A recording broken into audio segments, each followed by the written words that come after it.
미국의 캘리포니아에 살고 있는 한 주부가 신문에다가 광고를 냈습니다. 그 광고는 남편을 팝니다라는 광고를 냈어요. 내용은 남편을 영가로 팝니다. 남편을 사가시면 사냥도구와 골프채와 개 한 마리 공짜로 끼워드립니다. 그 아내가 결혼할 때는 이 남편이 잘해줬는데 십수년이 지나니까 이 아내에 대한 관심과 배려가 점점 사라지고 이쪽에다 관심을 가지니까 이 아내가 그 광고를 냈어요. 이렇게 하니까 60여 명의 사람들로부터 연락이 왔어요. 그 남편 제가 사겠습니다라는 사람은 아무도 없고 그 골프채 그냥 줄 수 없습니까? 그리고 대체로 이제 연락 온 것이 감사하라라는 내용으로 이제 연락이 옵니다. 왜 감사하라 그랬냐면은 당신이야 그 남편 팔 물고 이라도 되지. 나는 지금 폐기 처금을 할 지경이다. 감사하라. 그리고 또 어떤 사람들은 또 그 내용들이 어떤 내용이냐면 팔고 나면 또 아쉬워서 후회할지도 모르니까 웬만하면 그냥 수리해가지고 같이 지내는 게 낫다. 뭐 이런 이야기들 그렇게 왔다고 합니다. 자, 여러분 중에 혹시 남편 팔고 싶은 분 여기 계신가요? 예, 손을 번쩍 들어주시면 제가 다음 주 주보 광고에다가 자, 여러분 우리 가족이란 것이 전혀 모르는 남자 여자 만나서 결혼을 하여서 이제 가족을 이루잖아요. 그 아내가 되고 남편이 되고 또 그 사이에 자녀들이 태어나요. 그럼 아빠가 되고 또 아이들은 이제 또 두세 명 태어나면 형제들을 이루고 이런 가족 관계들이 우리가 살아가는 아주 중요한 관계가 형성되고 그리고 가족 사이들을 가만히 보면 여러분 어떠십니까? 우리 가족들 좋을 때도 있죠. 그런데 미워서 죽을 때도 있어요. 어젯밤에 저기 대판 싸운 가정 없습니까? 내가 잘나니 네가 잘나니 그래서 꼴도 보기 싫을 때가 있어요. 근데 늘 그런 게 또 아니에요. 어느 때는 저 사람 없으면 못 살 것 같은 우리 자녀 없으면 못 살 것 같은 또 그런 마음이 막 들고 그래요. 좋았다가 싫어지고 보고 싶었다가 또 어떨 때는 보기 싫어지고 이제 우리 강목이 형제 강목 군대 가잖아요. 그 아빠가 울던가요?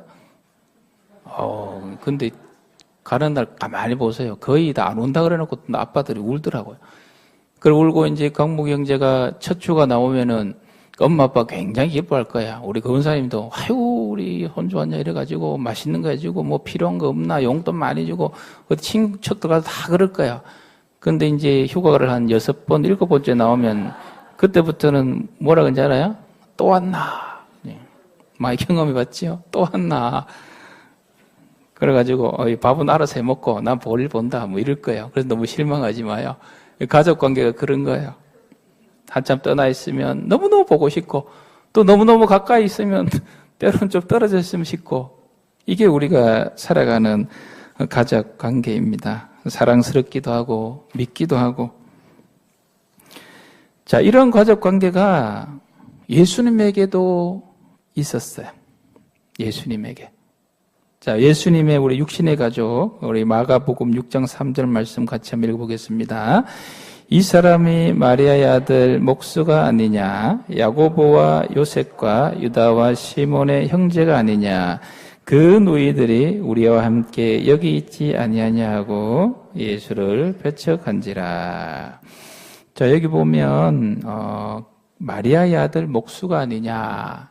예수님의 가족에 대해서 지금 잠깐 설명하고 있는 말씀입니다.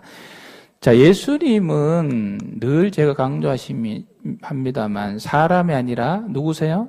하나님이세요. 그는 근본 본체가 하나님이시나 하늘 보좌를 버리시고 우리를 위하여 이 땅에 오신 분이에요. 그래서 하늘에서 우리에게 오시려면 오는 방법이 있어야 될 거 아닙니까? 알에서 태어날지 뭐 여기 보면 알천이 있죠. 알천. 그럼 그 알천이 알이 아니에요. 저도 알인 줄 알았는데 그 알천화랑이 있다 그래요. 그래서 그 이름도 와서 이제 알천이라는데 알에서 태어나야 될지 뭐 이럴 때 나오긴 오셔야 되는데 그래서 예수님께서 이 땅에서 오실 때는 정상적인 가정을 통해서 오셨어요. 그래서 육신의 가족이 있어요. 아버지가 누구예요? 요셉. 직업이 뭐였어요? 목수. 그래서 예수님도 목수 일을 좀 배우셨죠. 어머니가 이름이 뭐예요? 마리아. 마리아라는 이름은 특이한 이름이 아니에요. 아주 그 시대에 흔한 이름이에요. 성경에 보면 마리아가 막 여러 명 등장해요. 아버지, 어머니. 그리고 그 사이에 예수님께서 태어나셨는데 예수님은 위치가 첫 번째로 태어났으니까 남자니까 누구예요? 장남. 그럼 오늘 본문에 보니까 동생들이 나와요. 예수님의 동생이 몇 명일까요? 남동생이 4명 있어요. 야고보, 요셉, 유다, 시몬. 예수님의 동생. 자, 여동생은 있을까요? 없을까요? 여동생도 있죠. 그 누이들이 들이했으니까 1명이 아니고 2명 이상이겠죠. 그 여동생은 정확한 숫자를 몰라요. 하여튼 2명 이상 여동생. 그래서 예수님은 장남이시고 밑으로 동생이 6명 이상 쫙 있었어요. 장남이면 이제 부모님도 모셔야 되고 또 동생들도 건사를 해야 되는 그런 부담감이 예수님에게 있었겠죠. 우리 예수님께서 이 자라나실 때에 이러한 다양한 가족의 관계들 속에서 자라나셨어요. 예수님 태어나자마자 100일쯤 돼가지고는 그냥 탁 정자세 해가지고 내가 하나님이다. 엄마 아빠가 복종하시오. 이러신 게 아니고 이 가족들 관계 속에서 때로는 동생들을 나무라시기도 하셨겠죠. 그 때로는 또 부모님이 기뻐하는 모습도 하셨겠죠. 그 여러 가지 이런 가족 관계 속에서 다양한 경험들을 하시면서 우리 예수님이 이제 자라나셨죠. 자, 여러분 이 가족들 중에 동생들 이름 중에 한번 따라해 봅시다. 야고보. 야고보가 나중에 누가 되냐 그러면은 야고보서를 쓴 사람이 바로 예수님의 동생 야고보예요. 초대교회 아주 훌륭한 그런 인물이 되죠. 가족이 인정하면 그건 진짜예요. 우리가 회사나 뭐 다른 데는 적당히 가면 쓰고 착한 척, 좋은 척 이렇게 척척할 수 있어요. 그 사람들이 쏘아줘요. 그런데 가정 식구들한테는 그걸 속일 수 있어요, 없어요? 못 속여요. 다 알아요. 일거수일투족. 그래서 나중에 이 야고보는 이 처음에는 형님이신 예수님이 긴가민가 했지만 나중에 부활 성천하시고 나셔 예수님이 진짜 하나님이시구나 고백하고 그렇게 훌륭한 역할을 감당하는 게 예수님의 동생에 나옵니다. 자, 이러한 가족들의 다양한 모습들 오늘 보면 이 가족들이 예수님을 찾아와요. 예수님을. 자, 예수님을 왜 찾아왔을까요?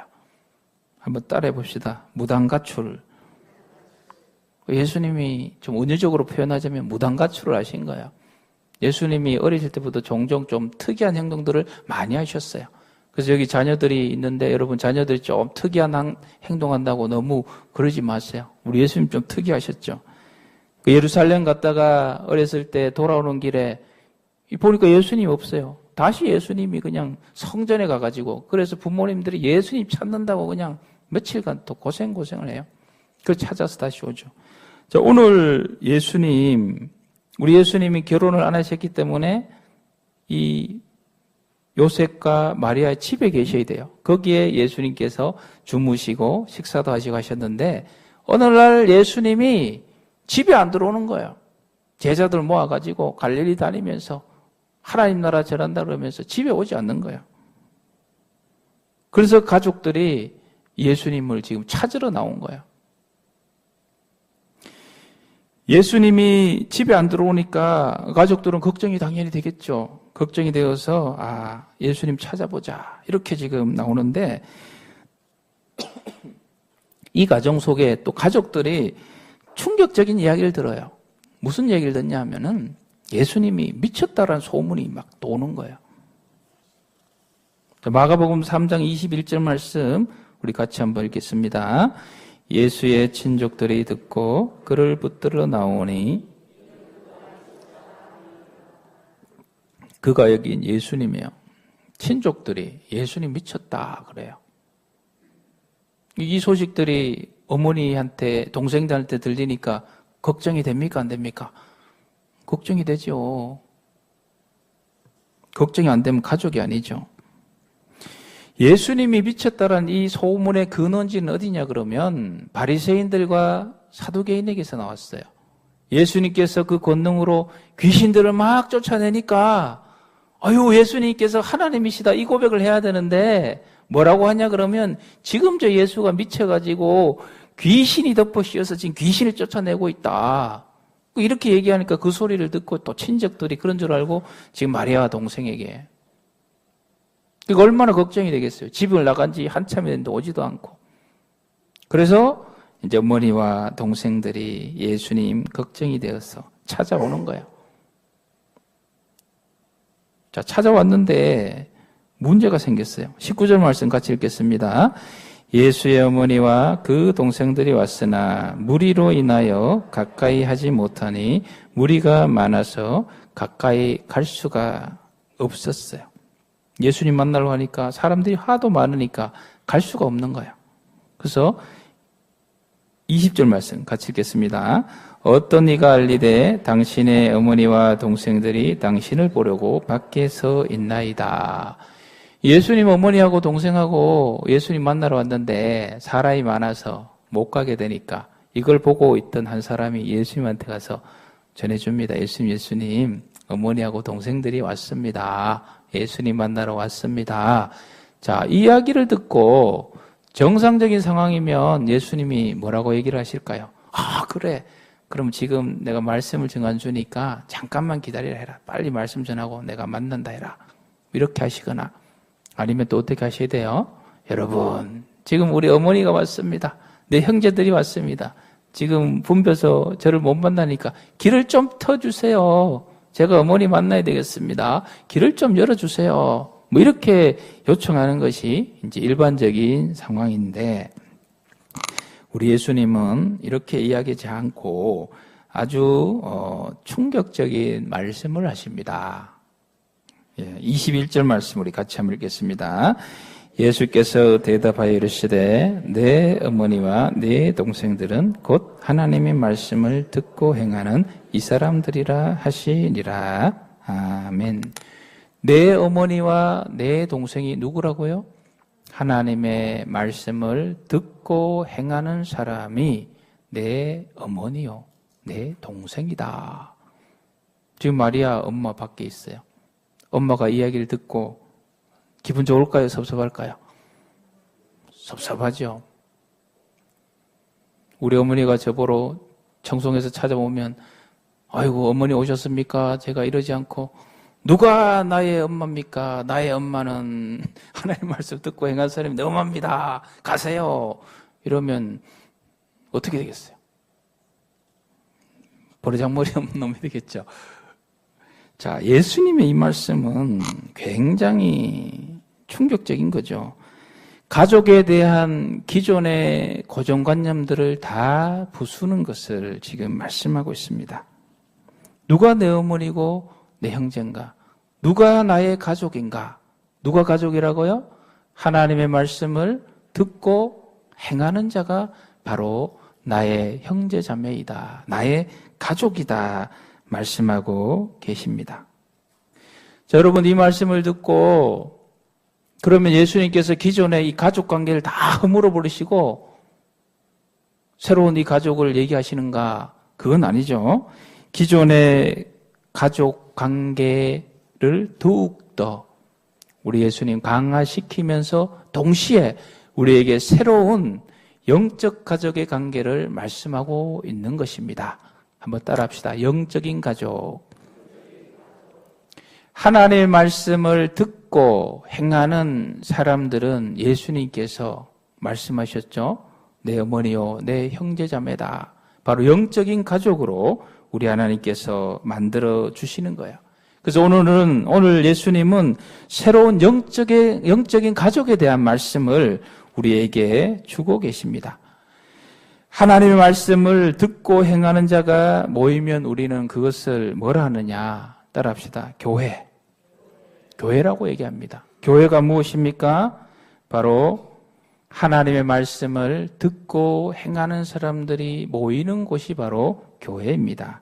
그래서 경주 성화교회는 바로 이 영적인 가족, 하나님의 말씀을 듣고 행하는 사람들이 모여 있는 곳이 바로 경주 성화교회입니다. 세상의 가족은 혈연으로 하나가 됩니다. 피로 하나가 돼요. 아버지 피, 할아버지 피, 이 핏줄로. 그래서 무슨 말을 얘기합니까? 피는 뭐보다 진하다? 물보다 진하다. 그럼 우리 교회 영적인 가족은 어떤 얘기를 할 수 있어야 되겠습니까? 피는 물보다 진하지만 피 중에 가장 진한 피는 예수님의 보혈입니다. 고백할 수가 있어야 되겠죠. 예수님의 보혈의 은혜로 하나가 된 영적 가족 중요합니다. 자, 저와 여러분들은 나를 위해서, 내 죄를 위해서 피를 흘리신 예수 그리스도를 믿는 믿음으로 하나님 말씀을 듣고 그 말씀에 순종해 나가는 영적 가족으로 서 있는 거예요. 그래서 저와 여러분들은 예수 그리스도의 보혈의 은혜를 중심으로 함께하고 있는 거예요. 그래서 이 교회의 머리는 누구냐? 우리 에베소서 5장 23절 말씀 같이 읽겠습니다. 그리스도께서 교회의 머리 됨과 같음이니. 교회의 머리는 누구라고요? 그리스도. 그래서 이 영적인 공동체에 있어서 교회의 주인은 예수 그리스도이십니다. 교회의 머리는 예수 그리스도이십니다. 우린 다 그분의 몸이에요. 저나 여러분이나 다 똑같은 몸이에요. 높고 낮음이 없어요. 저가 높고 여러분이 낮고 이게 아니에요. 다 주님 안에서 소중한 사람들로 서가고 있는 거예요. 제가 침묵기도 이제 얼마 전에 하면서 그 과정 속에 그런 룰을 만들었어요. 이제 십자가 목걸이 다 이제 달고 예수 그리스도 보혈의 은혜로 다 형제자매이기 때문에 호칭할 때는 남자들을 향해서는 따라합시다. 형제님. 그리고 우리 여자분들을 향해서는 자매님. 이렇게 호칭하십시다. 이래 놓으니까 우리 권사님들이 이제 저한테 와서 그동안은 뭐 목사님 이러다가 저를 많이 보고는 형제님 이렇게 하시더라고요. 자, 목사라고 교회에서 높습니까? 아니에요. 주님 안에서 다 똑같습니다. 단지 맡은 게 다를 뿐이에요. 똑같은 형제자매예요. 그래서 교회에서는요, 절대로 높임받아야 할 분이 예수 그리스도이십니다. 사람이 아니에요. 철저하게 예수님 중심으로, 사람 중심으로 교회는 가면 안 돼요. 예수님 중심으로 서가야 돼요. 그래서 주보에도 보면 가능하면 사람 이름을 빼려고 합니다. 여기저기서 보니까 내 이름 세워주세요. 내 이름 내주세요. 내 이름 세워주세요. 교회는 사람의 이름이 흥황하기 시작하면 예수님의 이름들이 사라지기 시작합니다. 예수 그리스도는 교회의 머리이기 때문에 우리 교회는 계속하여 예수 그리스도를 높여야 할 줄 믿습니다. 그 교회가 좋은 교회예요. 하나님이 기뻐하는 교회예요. 로마서 12장 5절 말씀 우리 같이 읽겠습니다. 이와 같이 우리 많은 사람이 그리스도 안에서 한 몸이 되어 서로 지체가 되었느니라. 여러분, 그리스도 안에서 한 지체가 되었다는 것은 가족이 되었다는 거예요. 가족. 주보 안에 보면 그 가족에 대한 좋은 글이 있어요. 한번 집에 가서 보시고 지금 보지 마시고. 여러분, 지체라는 것은, 가족이라는 것은, 몸이라는 것은 이 한 몸을 이루고 있죠. 여러분, 우리 몸 생각해 보세요. 손이 있고 발이 있고 눈이 있고 코가 있고 이 몸 중에 귀한 것이 있고 덜 중요한 게 있습니까? 다 귀하죠. 여러분, 발이 더 귀합니까? 손이 더 귀합니까? 머리카락이 더 귀합니까? 하여간 머리카락 그건 하찮은 거겠지. 아니죠. 머리카락이 얼마나 귀한지 아시는 분은 머리카락이 빠져본 분만 알아요. 제가 요즘 빠져가지고 머리카락 좀 안 빠졌으면 좋겠다. 얼마나 귀한지. 다 귀한 거예요. 하나하나가. 여러분, 작게 보이지만 여러분들이 교회 공동체를 이루면서 곳곳에서 이 모습, 저 모습을 이루는 것이 다 하나님 보시기엔 다 귀하고 하나하나 존귀한 거예요. 우리 몸에 병이 들 때 여러분 가장 심각한 병이 무슨 병입니까? 암병이죠. 암병이 여러분 왜 생긴지 아세요? 암병이 생기는 원인은 간단합니다. 우리 몸의 모든 세포는 적정 시기가 되면 죽게 되어 있어요. 스스로 소멸되게 되어 있어요. 그런데 이 암 세포의 특징은 죽어야 될 때, 소멸돼야 될지 죽지 않아요. 끝까지 살아남으려고, 끝까지 안 죽으려고. 그래가지고 이쪽에 숨어 있다가 다른 데 전이시켜서 어렵고 힘들고 몸 전체를 병들게 만드는 것. 그 세포가 바로 암세포. 암세포는 절대 죽지 않으려고 몸부림치다가 몸 전체가 어렵게 되는 거죠. 교회에서 여러분 잘못된 풍조는 뭐냐 그러면요. 교회에 내가 없으면 안 된다. 내가 없으면 안 된다. 이래가지고 내려놓아야 될 때, 조용히 침묵해야 될 때, 뒤로 물러낼 때, 그때를 알지 못하고 끝까지 붙잡고 있는 것. 내가 없으면 내가 아니면 안 된다. 여러분 교회는요. 가만히 보면 내가 없으면 안 된다는 그 사람 때문에 어렵고 힘들어지는 거예요. 서울에 있는 모교회 여러분 아실 거예요. 내가 없으면 이 교회 어려울 것이다. 내 아들이 없으면 이 교회 어려울 것이다. 이 생각 때문에 결국 전체가 어려워지는 거예요. 사랑하는 성도 여러분, 꼭 기억하세요. 교회는 사람이 없어서 어려워지는 경우는 없어요. 지난 2000년간 교회, 기독교 교회사를 잘 살펴보세요. 한때 그 교회에 막 금은 보화가 넘쳐나고 수만 명의 사람들이 모여서 그런 결정적인 예수 그리스도는 없고 전부 자기를 높이려 하다가 순식간에 사라진 교회가 한두 교회가 아니에요.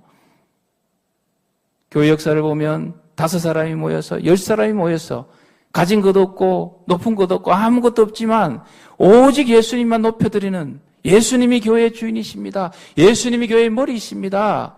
오직 예수님만 높여드리는 그 교회를 하나님께서 들어 사용하셨어서 때때론 가문을 변화시키시고 민족을 변화시키시고 나라를 변화시키신 것이 바로 교회 역사에 그대로 나타나고 있습니다. 사랑하는 성도 여러분, 우리 경주 성화교회 오직 우리 주 예수 그리스도만 높이 올려드리는 좋은 교회로 서가기를 축원드립니다.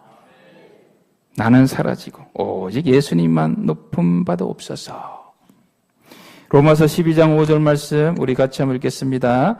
이와 같이 우리 많은 사람이 그리스도 안에서 한 몸이 되어 서로 지체가 되었느니라.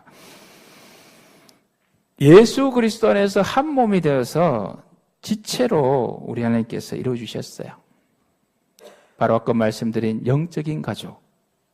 우리 옆에 분 인사하겠습니다. 형제자매님, 우린 영적인 가족입니다.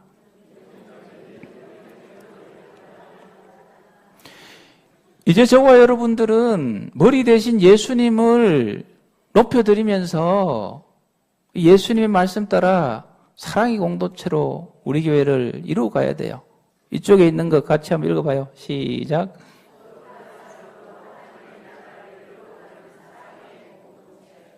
사랑의 공동체. 왜 사랑의 공동체를 이루어가야 됩니까? 머리 대신 예수님이 제일 강조하는 게 뭐예요? 사랑이거든요. 그러니까 우리 사랑의 공동체를 이루어가야 돼요. 근데 아직은 조금 부족함이 있어요. 부족한 것을 알아야 변화될 계기가 되거든요. 그래서 저는 바라고 소망하기는 우리 교회가 막 전 세계에서 전국에서 이런 거는 됐고요. 우리 경주에서 적어도 이 경주에서는 사랑이 제일 많은 교회가 되기를 축원드립니다. 그래서 오늘 2부에도 한 분이 새로 오셨는데 사랑 많은 교회라고 온 거예요. 앞으로 이제 얼마간의 시간이 지나고 나서 이 도시를 새로 찾는 사람들이 길 가는 사람 붙잡고 여보세요. 경주에서 사랑이 제일 많은 교회가 어딥니까? 그럼 뭐라고 대답을 해야 돼요? 네, 경주 성화교회입니다. 그 교회는 사랑이 펄펄펄 넘쳐납니다. 그 교회로 가세요. 할렐루야. 여러분 소망하고 바라보고 가세요. 그렇게 되기 위해서 이따가 3가지를 얘기할 거예요. 많지만 3가지를 여러분 잘하면 사랑의 교회로 서갈 수가 있어요. 자, 여러분 우리가 어떤 가족이 좋은 가정 또 좋은 가족입니까? 여러분, 하루를 직장에서나 학교에서나 보내고 나면 우리가 심신이 피로하잖아요. 이 이야기 저 이야기. 직장생활 요즘 얼마나 힘들어요. 또 학생들은 학생 남대로 학교생활이 얼마나 고달픕니까? 그렇게 집에 돌아오면 이제 부모님과 대화 속에 또 자기들끼리 대화 속에 또 이런저런 눈빛과 인사 속에서 이 가정에서 위로받고 격려받고 힘을 얻어가지고 그래 힘들어도 나에게는 가족들이 있지. 그래서 힘을 내가지고 그 다음날 또 벌떡 일어나서 회사를 가고 이 가정으로 가고 이게 좋은 가정, 좋은 가족의 모습입니다.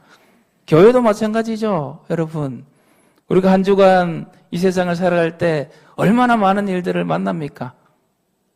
못 들어야 될 소리도 듣고 험악한 일도 만나고 별의별 사건들을 다 만나지 않습니까?